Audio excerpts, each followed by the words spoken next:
नमस्कार दोस्तों, मैं अजीत यानी आपका स्वागत करता हूं आपके अपने YouTube channel target with Balram Swami के अंदर।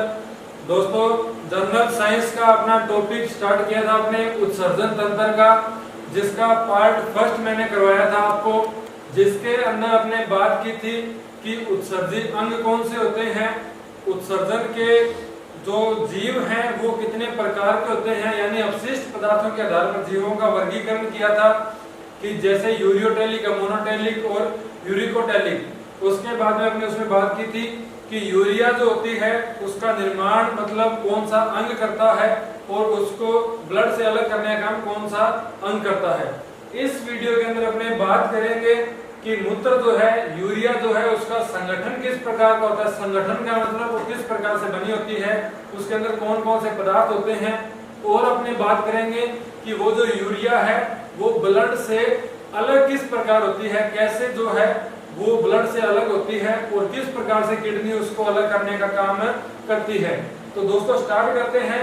सबसे पहले बात करते हैं अपने यूरिन यानी मूत्र की या मूत्र का संगठन या मूत्र की संरचना या मूत्र का रासायनिक संगठन कि किस प्रकार से यूरिन बना होता है, कौन कौन से इसके अंदर तत्व या पदार्थ पाए जाते हैं। इसमें अगर मूत्र में बात करें तो सबसे पहले यहाँ बात आती है कि एक स्वस्थ मनुष्य जो होता है उसके अंदर यूरिन की कितनी मात्रा जो है वो एक दिन के अंदर बाहर निकाली जाती है उत्सर्जन के रूप में। तो यहाँ अगर यूरिन की मात्रा की बात करें तो यूरिन की मात्रा जो है वो लगभग 1.5 लीटर तक प्रतिदिन, एक दिन के अंदर एक स्वस्थ मनुष्य जो है वो 1.5 लीटर तक या 1.5 लीटर तक जो यूरिन जो है उसका उत्सर्जन के रूप में बाहर निकालता है शरीर से।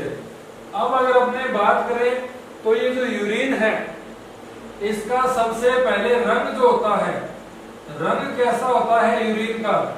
हल्का पीला। यूरिन का हल्का पीला जो रंग होता है वो किस कारण होता है? तो मूत्र के अंदर एक वर्णक पाया जाता है जिसका नाम होता है यूरोक्रोम वर्णक। यूरोक्रोम वर्णक। इस यूरोक्रोम वर्णक के कारण मूत्र का रंग कैसा होता है?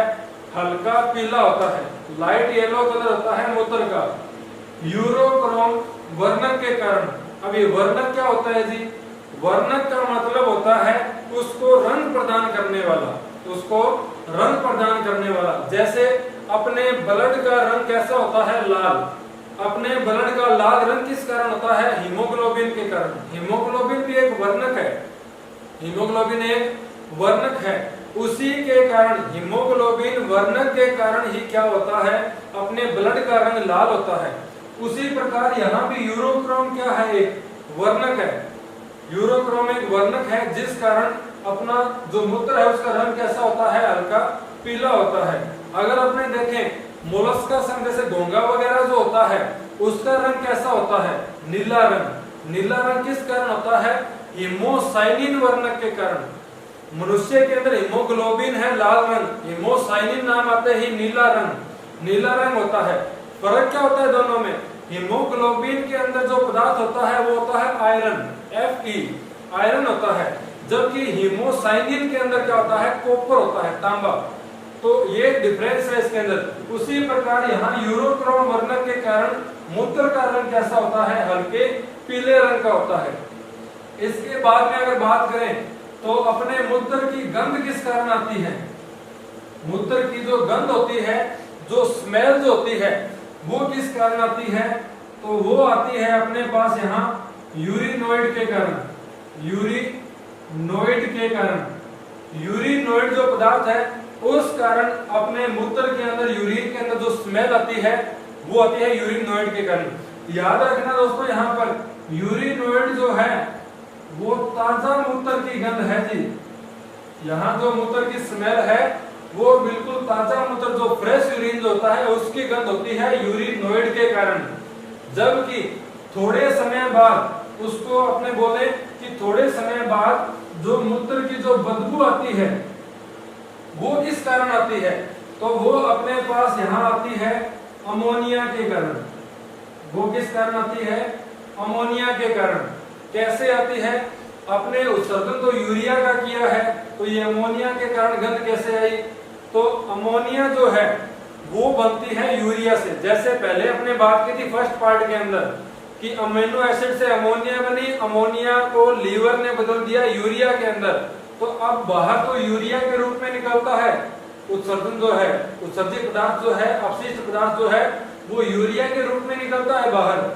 लेकिन थोड़े समय के बाद वो जो यूरिया है वो अमोनिया गैस के अंदर चेंज हो जाती है, जिस कारण से जो अपने यूरिन की जो बदबू होती है थोड़े टाइम बाद के अंदर वो अमोनिया के कारण आती है। ताजा जो यूरिन होता है उसकी जो गंध होती है, स्मेल होती है, वो यूरिनोइड के कारण आती है। मूत्र का रंग जो होता है हल्का येलो, वो यूरोक्रोम वर्णक के कारण आता है। ये है अपने मूत्र का संगठन कि किस प्रकार से होता है। नेक्स्ट अगर अपने बात करें इसके अंदर, तो मूत्र के अंदर कौन कौन से पदार्थ पाए जाते हैं? तो मनुष्य का जो यूरिन होता है उसके अंदर पानी की मात्रा पाई जाती है। कितने परसेंट पानी की मात्रा पाई जाती है? लगभग देखें तो यहाँ 90 से 92% तक क्या पाई जाती है? पानी की मात्रा पाई जाती है अपने यूरिन के अंदर। और जो यूरिया जो होती है, क्योंकि यूरिन के अंदर किस चीज का उत्सर्जन किया जाता है? यूरिया का। तो यूरिया कितनी मात्रा के अंदर होती है? यूरिया यहाँ पाई जाती है केवल मात्र 4%, 3 से 4% तक पाई जाती है अपने यहाँ यूरिया।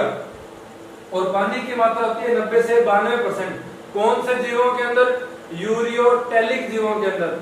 जहां यूरिकोटैलिक की बात आएगी तो पानी की मात्रा कम हो जाएगी, क्योंकि उनके अंदर क्या होता है, शरीर के अंदर पानी जो है उसकी कमी वो कम होने देते हैं, इसीलिए वो यूरिया का उत्सर्जन न करके यूरिक एसिड के रूप में जो है अपशिष्ट पदार्थों को बाहर निकालते हैं। यहाँ अपने मनुष्य के बारे में बात करते हैं, तो मनुष्य के अंदर पानी की मात्रा जो मूत्र में 90 से 92% और यूरिया जो होती है वो लगभग 4% तक है, वो उसका उत्सर्जन करता है। अब अगर अपने बात करें, ये मूत्र का संगठन है। इसके बाद में अगर बात करें कि ये जो संगठन है, ये जो यूरिन जो है, ये ब्लड से अलग कैसे होता है। अगर दूसरे अपने लैंग्वेज में देखें तो मतलब कि किडनी की क्रियाविधि, कि किडनी किस प्रकार से वर्क करती है वो देखें अगर दोस्तों अपने, तो यहाँ बात करते हैं कि वृक्क या वृक्क की संरचना या फिर मूत्र का जो है वो अपने ब्लड से अलग जो होना है, वो अगर अपने बात करें तो यहाँ पर देखें तो सबसे पहले अपने बात करेंगे कि किडनी जो है उसके अंदर संरचना कौन कौन सी होती है। संरचना कौन कौन सी होती है, तो यहाँ आपने देखेंगे कि किडनी या गुर्दे या वृक्क एक ही बात है। अब अगर अपने यहाँ देखें तो सबसे पहले किडनी के अंदर ऐसी कौन सी संरचना होती है, या ऐसा कौन सा स्थान होता है, या ऐसी कौन सी इकाई होती है, या ऐसी कौन सी यूनिट होती है जो ब्लड से यूरिया को अलग करने का काम करती है। इकाई का मतलब जैसे श्वसन के टॉपिक में अपने बात की थी कि फेफड़ों के अंदर ऐसी जगह या ऐसी संरचना जो CO2 और ऑक्सीजन का आदान प्रदान करती है, वहां दोस्तों अपने बात की थी कुपिका के बारे में कि फेफड़ों के अंदर कुपिका एक ऐसी संरचना होती है जो ऑक्सीजन को ऐड करती है, CO2 को बाहर निकालती है। उसी प्रकार यहाँ भी किडनी के अंदर भी एक संरचना पाई जाती है जिसका नाम क्या होता है? नेफ्रॉन्स। जिसका नाम होता है नेफ्रॉन्स। नेफ्रॉन्स एक ऐसी संरचना है जो ब्लड से यूरिया को अलग करने का काम करती है। अब नेफ्रॉन्स जो है इनकी संख्या कितनी होती है जी? तो किडनी के अंदर नेफ्रॉन्स जो है इनकी संख्या होती है 10 से लेकर 12 लाख तक। 10 से लेकर 12 लाख एक किडनी में संख्या है सर। ये एक किडनी के अंदर नेफ्रॉन्स की संख्या कितनी होती है? 10 से लेकर 12 लाख तक। अब किडनी की संरचना कैसी होती है जी? सभी ने बुक के अंदर देखी होगी, किडनी की इस प्रकार की संरचना होती है। ये आपकी किडनी है जी, सेब के बीज के आकार की। अब इस किडनी में ये बीज का धसा हुआ भाग जो होता है ये आपका क्या कहलाता है? हाइलम कहलाता है। हाइलम कहलाता है धसा हुआ भाग। इसके अंदर क्या होता है? इसके अंदर छोटी छोटी संरचनाएं पाई जाती है जो क्या कहलाती हैं? नेफ्रॉन्स कहलाती हैं। एक किडनी के अंदर नेफ्रॉन्स की संख्या कितनी होती है? 10 से लेकर 12 लाख तक। ये डॉट डॉट नेफ्रॉन्स नहीं है दोस्तों, अभी नेफ्रॉन्स की संरचना की बात करेंगे अपने कि नेफ्रॉन्स किस प्रकार का होता है, लेकिन इनकी संख्या कितनी होती है? 10 से लेकर 12 लाख तक। ये हाइलम क्या है जी? हाइलम एक अंदर की ओर धसा हुआ भाग है जिस जगह पर अपने जुड़ी होती है क्या चीज? मूत्र वाहिनी। मूत्र वाहिनी, क्योंकि जिस यूरिया को या जिस यूरिन को इस किडनी ने अलग किया है उसको इस किडनी से बाहर निकालने के लिए जो डक्ट होती है, जो पाइप जो होती है, वो क्या कहलाती है? मूत्र वाहिनी कहलाती है। अब अगर अपने बात करें कि नेफ्रॉन्स की संरचना किस प्रकार की होती है, तो एक नेफ्रॉन्स जो है वो लगभग अपने पास इस प्रकार की संरचना रखता है। ये अपने पास एक नेफ्रॉन्स है दोस्तों, ये थोड़ा जूम करके आपको डायग्राम दिखाया है। ये एक नेफ्रॉन्स है और इस प्रकार के 10 से लेकर 12 लाख तक नेफ्रॉन्स पाए जाते हैं अपने एक किडनी के अंदर। तो ये नेफ्रॉन्स है। अब इसका ये भाग कौन सा कहलाता है? ये भाग अपने पास है वोमेन संपुट भाग। वोमेन संपुट भाग, ये भाग जो है इसका नाम यहाँ पर होता है हेनले का लूप। हेनले का लूप। और ये जो भाग है इसका नाम होता है संग्रह नलिका। इसका नाम है संग्रह नलिका।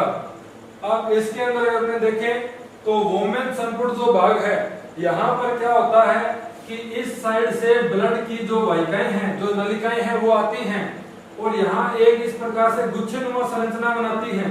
तो ये संरचना क्या कहलाती है? यहाँ पर केशिका गुच्छ कहलाती है। केशिका गुच्छ कहलाती है, यानी नलिकाओं का एक गुच्छा बनता है जो क्या कहलाता है? केशिका गुच्छ कहलाता है अपने पास। अब क्यों बनती है? ये वाहिकाएं जो हैं ये इस साइड से ब्लड लेके आती हैं और ये वाहिका जो ये ब्लड वापस लेके जाने का काम करती है। बीच में एक प्याले नुमा संरचना है जो क्या कहलाती है? वोमेन संपुट कहलाती है। अब यहाँ एक डिफरेंस पाया जाता है, वो क्या होता है कि ये जो पाइप है इसका तो बीच का व्यास जो है, बीच की चौड़ाई ज्यादा होती है और नेक्स्ट जो पाइप है आगे जो लगी है उसकी पाइप क्या होती है? बीच का व्यास कम होता है। कारण क्या होता है कि अधिक व्यास के कारण यहाँ से ब्लड क्या आता है? ज्यादा मात्रा में आता है। नेक्स्ट पाइप का व्यास कम होने के कारण ब्लड जो है वो कम मात्रा में आगे जाता है। ऐसा क्यों किया जाता है? क्योंकि ये जो केशिका गुच्छ है, इस केशिका गुच्छ के अंदर ब्लड का एक प्रेशर बनाया जा सके, एक दाब बनाया जा सके, इस कारण ऐसी संरचना होती है यहाँ पर। अब ये केशिका गुच्छ में दाब बनता है, उस कारण क्या होता है? ये वोमेन संपुट जो है ये एक छलनी की तरह काम करता है। जिस प्रकार अपने घरों के अंदर चाय या दूध वगैरह जो होता है उसको छानने के लिए जो छलनी काम में लेते हैं, उसी प्रकार की प्रोसेस यहाँ कंप्लीट होती है। और यहाँ से क्या होता है? ये जो ब्लड आता है किडनी में से, जिसके अंदर क्या चीज है? Blood plus urea. तो वो यूरिया क्या होती है? छनने की प्रोसेस के कारण वोमेन संपुट भाग के अंदर आ जाती है और वोमेन संपुट भाग से वो कहाँ आती है? हेनले के लूप के अंदर, और ब्लड जो है वो आगे पाइप के द्वारा बाहर निकल जाता है। तो यहाँ जो वोमेन संपुट भाग के अंदर जो पदार्थ छन के आता है उसके अंदर क्या चीज होती है? यहाँ पर यूरिया भी होती है, उसके अंदर जल भी आ जाते हैं, उसके अंदर खनिज लवण भी आ जाते हैं, उसके अंदर खनिज लवण यानी मिनरल्स वगैरह भी आ जाते हैं। तो यहाँ अगर अपने सिंपल समझें तो मतलब कि एक यूरिया अलग न होकर कुछ आवश्यक तत्व भी होते हैं, वो भी उस एक दाब के कारण अलग हो जाते हैं। कौन से भाग के अंदर? वोमेन संपुट भाग के अंदर। तो अब यहाँ क्या होता है? ये दो तत्व है ये वोमेन संपुट भाग से आते हैं आपके कहाँ? इस हेनले के लूप के अंदर।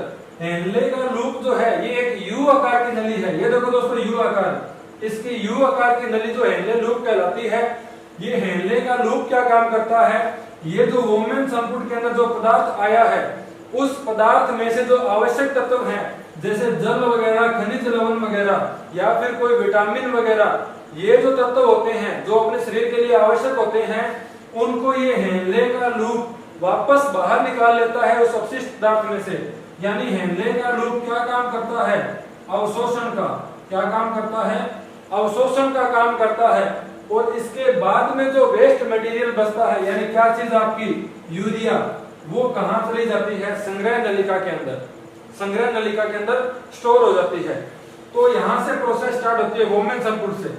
यहाँ वोमेन संपुट ने जो आवश्यक तत्व निकाल लिए साथ में यूरिया के, वो हेनले के लूप के द्वारा अलग कर लिए जाते हैं और यूरिया को संग्रह नलिका के अंदर भेज दिया जाता है, जहां से ये पूरी नेफ्रॉन्स की संरचना है।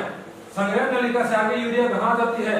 मूत्र वाहिनी के अंदर, और मूत्र वाहिनी से आगे की संरचना आपको पता ही है जी। यहाँ पर होता है आपका मूत्राशय, उस मूत्राशय के अंदर ये यूरिन लगातार इकट्ठा होता रहता है और मूत्राशय में एक दाब, जो निश्चित दाब है, उस तक का दाब बनने के बाद वो जो है मूत्र मार्ग के द्वारा शरीर से बाहर त्याग दिया जाता है मूत्राशय के आगे। मूत्राशय एक ऐसा भाग होता है जहां पर यूरिन को कुछ समय के लिए अपने इकट्ठा करके रखा जा सकता है। तो ये एक नेफ्रॉन्स की संरचना है दोस्तों।